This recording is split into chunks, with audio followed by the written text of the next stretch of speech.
ಬನ್ನಿ ನಾನಿವತ್ತು ನಿಮಗೆ ಸಿಂಪಲ್ ಆಗಿ ಆಲೂಗಡ್ಡೆ ಸಾಂಬಾರು ಹೇಗೆ ಮಾಡೋದು ಅಂತ ಹೇಳ್ಕೊಡ್ತಾ ಇದ್ದೀನಿ. ಅದು ದೋಸೆಗೆ ಮಾತ್ರ ಸೂಪರ್ ಆಗಿ ಆಗುತ್ತೆ. ಹಾಯ್ ಫ್ರೆಂಡ್ಸ್, ಎಲ್ಲರೂ ಹೇಗಿದ್ದೀರಾ? ಚೆನ್ನಾಗಿದ್ದೀರಾ? ನಾನು ಕೂಡ ಚೆನ್ನಾಗಿದ್ದೀನಿ. ನೀವು ಚೆನ್ನಾಗಿದ್ದೀರಾ ಅಂತ ತಿಳ್ಕೊಂಡಿದ್ದೀನಿ. ಇಲ್ಲಿ 2 ಆಲೂಗಡ್ಡೆನ ಕಟ್ ಮಾಡಿ ಇಟ್ಕೊಂಡಿದ್ದೀನಿ. ಇದನ್ನು ನಾನು ಬೇಯಿಸ್ಕೊಂಡು ಬರ್ತೀನಿ ನೋಡಿ ಫ್ರೆಂಡ್ಸ್. ಇದು ಮಾತ್ರ ಸಾಂಬಾರು ತುಂಬ ಚೆನ್ನಾಗಾಗುತ್ತೆ. ದೋಸೆಗೆ ಮತ್ತು ಪುರಿಗೆ ಮಾತ್ರ ಹೇಳಿ ಮಾಡಿಸಿದಂಥ ರೆಸಿಪಿ ಅಂತ ಹೇಳ್ಬೋದು. ಬನ್ನಿ ಇವಾಗ ಇದನ್ನು ಬೇಯಕ್ಕೆ ಇಟ್ಬಿಡ್ತೀನಿ. 2 ವಿಷಲ್ ಹೊಡೆಸಿದ್ರೆ ಸಾಕು, ಬೆಂದ್ಬಿಡ್ತಾವಲ್ವ. ಇವಾಗ ನೋಡಿ ನಾನು ಆಲೂಗಡ್ಡೆನೂ ಎಲ್ಲ ಬೇಯಿಸ್ಕೊಂಡು ಈ ಥರ ಮಾಡಿ ಇಟ್ಕೊಂಡಿದ್ದೀನಿ. ತುಂಬ ಚೆನ್ನಾಗಾಗುತ್ತೆ ಇದು ಸಾಂಬಾರು ಮಾತ್ರ.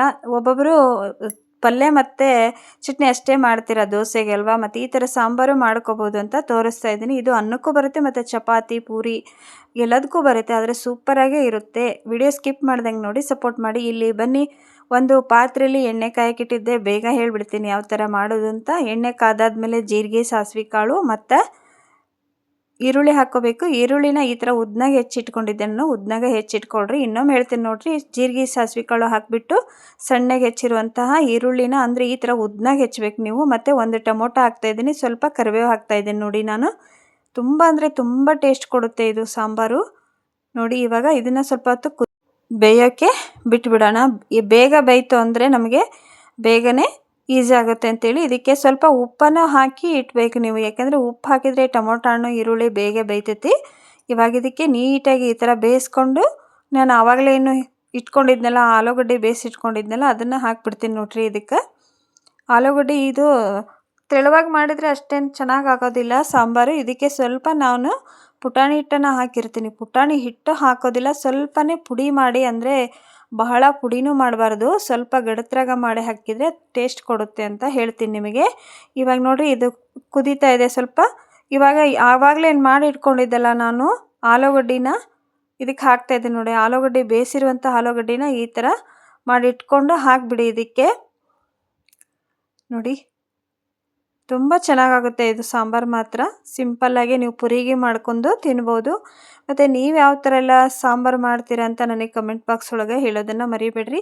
ನೀಟಾಗಿ ಎಲ್ಲದನ್ನು ಮಿಕ್ಸ್ ಮಾಡಿಕೊಡ್ರಿ ನೀವು. ಈರುಳ್ಳಿ ಮತ್ತು ಟೊಮೊಟೊ ಹಣ್ಣು, ಇವಾಗ ಆಲೂಗಡ್ಡೆ ಹಾಕಿದ್ದೆಲ್ಲ ಅದು ಸಹಿತ ಅದರೊಳಗೆ ಮಿಕ್ಸ್ ಆಗಬೇಕು ನೋಡಿ. ಆಮೇಲೆ ಸ್ವಲ್ಪ ನೀರು ಹಾಕ್ಕೋಬೇಕು ಫ್ರೆಂಡ್ಸ್. ನೀವು ಭಾಳ ತೆಳುವಾಗಿರಲಿ ಅಂದರೆ ಸ್ವಲ್ಪ ನೀರು ಜಾಸ್ತಿ ಹಾಕ್ಕೊಳ್ಳಿ, ಇಲ್ಲ ಸ್ವಲ್ಪನೇ ಇರಲಿ ಅನ್ನೋದಾದರೆ ಸ್ವಲ್ಪ ನೀರು ಹಾಕ್ಕೊಂಡು ಎಲ್ಲ ನೀಟಾಗಿ ಮಿಕ್ಸ್ ಮಾಡ್ಕೊಳ್ಳಿ ಇದನ್ನು ನೋಡಿ. ಈ ಥರ ಮಿಕ್ಸ್ ಮಾಡ್ಕೊಳ್ಳಿ. ವಿಡಿಯೋ ಸ್ಕಿಪ್ ಮಾಡ್ದಂಗೆ ನೋಡಿರಿ, ಎಲ್ಲ ಗೊತ್ತಾಗತ್ತೆ. ಸಪೋರ್ಟ್ ಮಾಡಿರಿ. ಮತ್ತು ಯಾರೆಲ್ಲ ಹಾಗೆ ನೋಡ್ತಾ ಇದ್ದಾರೆ ಚಾನಲ್ ಸಬ್ಸ್ಕ್ರೈಬ್ ಮಾಡ್ಕೊಂಡು ನೋಡಿ. ಇವಾಗ ಇದಕ್ಕೇ ನಾನು ಸ್ವಲ್ಪ ಚಿಲ್ಲಿ ಪೌಡ್ರು ಮತ್ತು ಸ್ವಲ್ಪ ಸಾಂಬಾರು ಪುಡಿ ಅಂದರೆ ನೀವು ಮನೆಯಲ್ಲೇ ಮಾಡಿರೋದಿದ್ದರೆ ಹಾಕ್ಕೊಳ್ಳಿ, ಇಲ್ಲ MTRದಾದರೆ ಹಾಕ್ಕೊಳ್ಳಿ. ಸ್ವಲ್ಪ ಚಿಲ್ಲಿ ಪೌಡ್ರು ಮತ್ತು ಸಾಂಬಾರು ಪುಡಿ, ಸ್ವಲ್ಪ ಬೆಲ್ಲ ಹಾಕಿಬಿಟ್ಟು ನೀಟಾಗಿ ಕಲಿಸ್ಕೊಳ್ಳಿ ನೋಡಿ. ಇದು ನೀರು ಅನ್ನಿಸ್ಬೋದು. ನಾನು ಆಮೇಲೆ ನಿಮಗೆ ಕಡಲೆ ಪುಡಿ ಹಾಕಿರ್ತೇನಲ್ಲ, ಆವಾಗಲೇ ಇದ್ರ ಟೇಸ್ಟು ಬೇರೆ ಆಗಿಬಿಡುತ್ತೆ. ಅದಕ್ಕೆ ಹೇಳ್ತಾ ಇದ್ದೀನಿ, ಒಂದ್ಸಲ ಟ್ರೈ ಮಾಡಿರಿ. ಮತ್ತು ನೀವು ಯಾರೆಲ್ಲ ಈ ಥರ ಸಾಂಬಾರು ಮಾಡ್ತೀರಂತ ನನಗೆ ಕಮೆಂಟ್ ಬಾಕ್ಸ್ ಒಳಗೆ ಹೇಳ್ರಿ. ಸ್ವಲ್ಪ ನೋಡಿ, ಇವಾಗ ಚಿಲ್ಲಿ ಪೌಡ್ರ್ ಹಾಕ್ತಾಯಿದ್ದೀನಿ, ಆಮೇಲೆ ಸ್ವಲ್ಪ ಸಾಂಬಾರು ಪುಡಿ, ಸ್ವಲ್ಪ ಉಪ್ಪು, ಸ್ವಲ್ಪ ಬೆಲ್ಲ ಹಾಕಿಬಿಟ್ರೆ ರೆಡಿ ಆಯ್ತು ನೋಡಿರಿ ಆಲೂಗಡ್ಡೆ ಸಾಂಬಾರು ನೋಡಿರಿ. ನೀವು ಪಲ್ಯದ ಬದಲು ಈ ಥರ ಸಾಂಬಾರಾದರೂ ಮಾಡ್ಕೋಬೋದು. ಸ್ವಲ್ಪ ಉಪ್ಪು ಹಾಕಿದೆ ನಾನು, ಇವಾಗ ಸಾಂಬಾರು ಪುಡಿ ಹಾಕಿದೆ ಮತ್ತು ಬೆಲ್ಲ ಹಾಕಿದೆ ನೋಡಿರಿ. ಚಿಲ್ಲಿ ಪೌಡ್ರ್ ಹಾಕಿಬಿಟ್ಟು ನೀಟಾಗಿ ಮಿಕ್ಸ್ ಮಾಡ್ಕೊಳ್ಳಿ. ಈ ಥರ ಎಲ್ಲ ಕಲಿಸ್ಬಿಟ್ಟು ಇದನ್ನು ಕುದಿಯೋಕ್ಕೆ ಬಿಟ್ಬಿಡೋಣ. ಅಷ್ಟೊತ್ತಿಗೆ ಇಲ್ಲಿ ನಾನು ಸ್ವಲ್ಪ ಪುಟಾಣಿಯನ್ನು ಪುಡಿ ಮಾಡ್ಕೊಂಡಿದ್ದೆ ನೋಡಿ ಫ್ರೆಂಡ್ಸ್. ಇವಾಗ ಇನ್ನೊಂದು ಹೇಳ್ತಾ ಇದ್ದೆ ನಿಮಗೆ, ಈ ಥರ ನೀವು ಪುಡಿ ಮಾಡ್ಕೋಬೇಕು. ಅಷ್ಟೂ ಪುಡಿ ಮಾಡಿಕೊಂಡ್ರೆ ಅಷ್ಟು ಟೇಸ್ಟ್ ಆಗೋದು. ಈ ಥರ ಆಗಬೇಕು ನೋಡಿ. ಅದು ಈ ಥರ ನುಚ್ಚು ಇರಬೇಕು ಪುಟಾಣಿ ಹಿಟ್ಟು, ಆವಾಗಲೇ ಅದು ಟೇಸ್ಟ್ ಆಗೋದು ನೋಡಿ. ನೀವು ಕೇಳ್ಬೋದು, ಅಕ್ಕ ನುಚ್ಚು ಹಾಗೇ ಇದೆ ಅಂತ. ಇದನ್ನು ಹಾಕಿದ್ರೇ ಅಲ್ಲಿ ಸಾಂಬಾರು ಟೇಸ್ಟ್ ಆಗುತ್ತೆ. ಅದಕ್ಕೆ ತೋರಿಸ್ತಾ ಇದ್ದೀನಿ. ಈ ಥರ ಪುಡಿ ಮಾಡ್ಕೊಳ್ಳಿ. ಮಿಕ್ಸಿಯಲ್ಲಿ ಮಾಡ್ಕೊಳಕ್ಕೆ ಹೋಗ್ಬೇಡಿ, ಸಣ್ಣಗಾದರೆ ಚಲೋ ಆಗೋದಿಲ್ಲ. ಅದಕ್ಕೆ ಹೇಳಕತ್ತೀನಿ. ಇಲ್ಲಿ ನೋಡಿ, ಕುದೀತಾ ಇರೋ ಸಾಂಬಾರಿಗೆ ಅದಕ್ಕೆ ನೀರು ಹಾಕಿ ಇಟ್ಕೊಂಡಿದ್ದೆಲ್ಲ ಅದನ್ನೇ ಇದಕ್ಕೆ ಹಾಕ್ತಾಯಿದ್ದೀನಿ ನೋಡಿ. ಇವಾಗ ನೋಡಿರಿ ಇದ್ರ ಸಾಂಬಾರು ಗಮ್ಮತ್ತು ಎಷ್ಟು ಚೆನ್ನಾಗಿ ಬರುತ್ತೆ ಅಂತ ಹೇಳ್ತೀರ ನೋಡಿ. ಈ ಥರ ಪುಡಿ ಮಾಡಿ ಹಾಕ್ಕೊಳ್ಳಿ.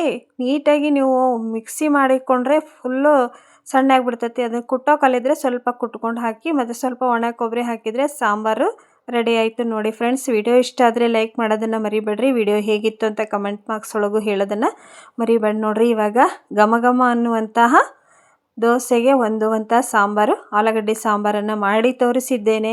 ವಿಡಿಯೋ ಹೇಗಿತ್ತು ಅಂತ ಕಮೆಂಟ್ ಬಾಕ್ಸ್ ಒಳಗೆ ಹೇಳಿ. ಲೈಕ್ ಮಾಡೋದನ್ನು ಮರಿಬೇಡ್ರಿ. ಬಾಜುಕ ಬೆಲ್ ಬಟನ್ ಇರುತ್ತೆ, ಬೆಲ್ ಬಟನ್ ಮೇಲೆ ಪ್ರೆಶ್ ಮಾಡಿ. ಯಾರೆಲ್ಲ ಹಾಗೆ ನೋಡ್ತಾ ಇದ್ದೀರಾ ಚಾನಲ್ನ ಸಬ್ಸ್ಕ್ರೈಬ್ ಮಾಡ್ಕೊಂಡು ನೋಡಿ. ಇವತ್ತು ಅಮಾವಾಸ್ಯೆ ಇರೋದ್ರಿಂದ ಸ್ವಲ್ಪ ಬ್ಯುಸಿ ಇದೆ, ಹಾಗಾಗಿ ಬೇಗ ಒಂದು ವಿಡಿಯೋ ತೋರಿಸ್ಬಿಡೋಣ ಅಂತ ವಿಡಿಯೋ ಹಾಕಿದ್ದೆ. ವಿಡಿಯೋ ಹೇಗಿತ್ತು ಅಂತ ಕಮೆಂಟ್ ಬಾಕ್ಸೊಳಗೆ ಹೇಳಿ. ಮತ್ತು ನೀವು ಒಂದ್ಸಲ ಈ ಸಾಂಬಾರನ್ನು ಟ್ರೈ ಮಾಡಿರಿ. ನೀವು ಯಾವ ಥರ ಮಾಡ್ತೀರಾ ಅಂತ ಕಮೆಂಟ್ ಬಾಕ್ಸ್ ಒಳಗೆ ಹೇಳೋದನ್ನು ಮರಿಬೇಡ್ರಿ. ವಿಡಿಯೋನ ಒಂದು 5 ನಿಮಿಷ ವಿಡಿಯೋ ಹಾಕಿದ್ದೀನಿ ಅಷ್ಟೇ. ದಯವಿಟ್ಟು ಎಲ್ಲರೂ ಪೂರ್ತಿ ವಿಡಿಯೋ ನೋಡಿ ಸಪೋರ್ಟ್ ಮಾಡಿರಿ. ನಿಮ್ಮೆಲ್ಲರ ಸಪೋರ್ಟು ನಂಗೆ ಭಾಳ ಮುಖ್ಯವಾಗೈತಿ. ನೋಡಿರಿ ಇವಾಗ ಸಾಂಬಾರು ಎಷ್ಟು ಚೆನ್ನಾಗಾಗಿದೆ ಅಂತ. ಅನ್ನಕ್ಕೂ ಬರುತ್ತೆ, ದೋಸೆ ಪುರಿ ಎಲ್ಲದಕ್ಕೂ ಬರುತ್ತೆ. ಮತ್ತೆ ಸಿಗ್ತೀನಿ. ಎಲ್ಲರಿಗೂ ಧನ್ಯವಾದಗಳು.